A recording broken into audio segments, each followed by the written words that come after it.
আসসালামু আলাইকুম, সকলে কেমন আছেন? আলহামদুলিল্লাহ, আল্লাহ তাআলার রহমতে আমি ভালো আছি। আশা করছি সবাই ভালো আছেন।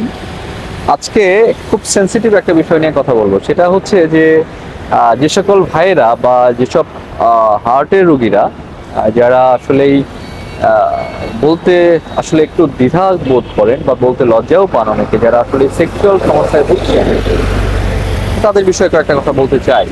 সেটা হচ্ছে যে হার্টের রোগীদের সেক্সুয়াল সমস্যা আসলে দুইটা কারণে হতে পারে। একটা হচ্ছে যে হার্টের যে রোগ, এইটার সাথে কিন্তু অনেকের সেক্সুয়াল সমস্যা বিভিন্নভাবে রিলেটেড। সেটা কেমন?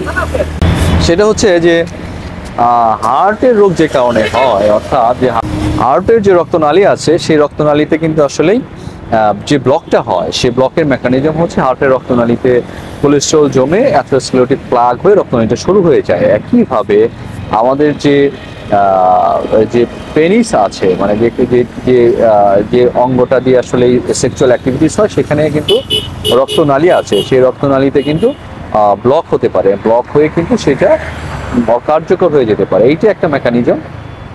আরেকটা মেকানিজম হচ্ছে যে হার্টের রোগীরা আসলে অনেক ধরনের ওষুধ খায়, বিটা ব্লকার খায়, বা কিছু ওষুধ আছে যেগুলো আসলে সেক্সুয়াল ডিসফাংশন করতে পারে, মানে ওই সমস্ত ওষুধের সাইড এফেক্ট হিসেবে সেক্সুয়াল ডিসফাংশন হয়।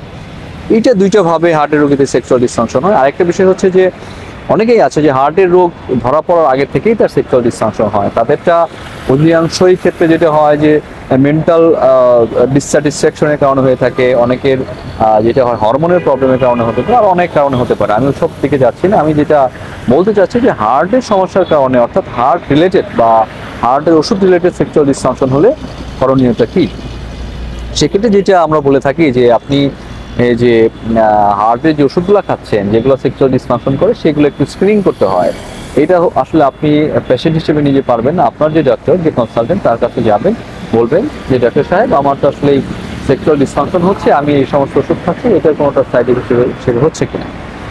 তখন সে বলে দিতে পারে, হ্যাঁ ভাই, আপনার তো আসলে বিটা ব্লকার খাচ্ছেন বা এই ওষুধগুলো খাচ্ছেন, এটার সাইড ইফেক্ট হিসেবে হতে পারে। অথবা আরেকটা বিষয় আছে যে ঠিক আছে, তাহলে আমি আপনার ওষুধগুলো কিছু চেঞ্জ করে দিচ্ছি বা ওষুধের মডিফিকেশন করে, এটা কিন্তু ইমপ্রুভমেন্ট অনেকের হয়ে যায়।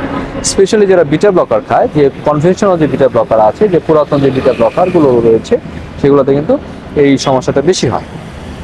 এছাড়া কিছু পার্সেন্টেজ অফ পেশেন্টস যারা আসলেই, যাদের পেনাইল আর্টারি অ্যাথেরোস্ক্লেরোসিস হয়ে যায়, তাদের ক্ষেত্রে কিন্তু এটার সহজে রিকভারি হয় না। তাদের ক্ষেত্রে কিন্তু অনেক সময় পেনাইল অ্যাঞ্জিওগ্রাম লাগে, অর্থাৎ আপনার যে পেনিসের যে রক্তনালী, সেগুলো আসলে চেক করে নিতে হয়, সেগুলো ঠিক কাজ করছে কিনা, সেগুলো শুরু হয়ে গেছে কিনা। সেটা হয়ে গেলে সেটার আলাদা একটা চিকিৎসা পদ্ধতি আছে। আমাদের দেশে এখনো ওইভাবে এস্টাবলিশ কিন্তু আছে। এটা নিয়ে বিস্তারিত যাচ্ছি না। আই থিঙ্ক আপনারা মোটামুটি একটা ধারণা করতে পেরেছেন যারা হার্টের রোগী, তাদের যে সেক্সুয়াল ডিসফাংশন হয়, এর কারণ কি এবং এর প্রতিকার কি হতে পারে। আজকে এই পর্যন্ত থাক। এই বিষয়টা নিয়ে আজকে আর কথা বলবো না, অন্য কোনো বিষয় নিয়ে নেক্সট ভিডিওতে আসবো। সবাই ভালো থাকবেন, সুস্থ থাকবেন, সবাই আমার জন্য দোয়া করবেন। আসসালামু আলাইকুম ওয়া রাহমাতুল্লাহি ওয়া বারাকাতুহু।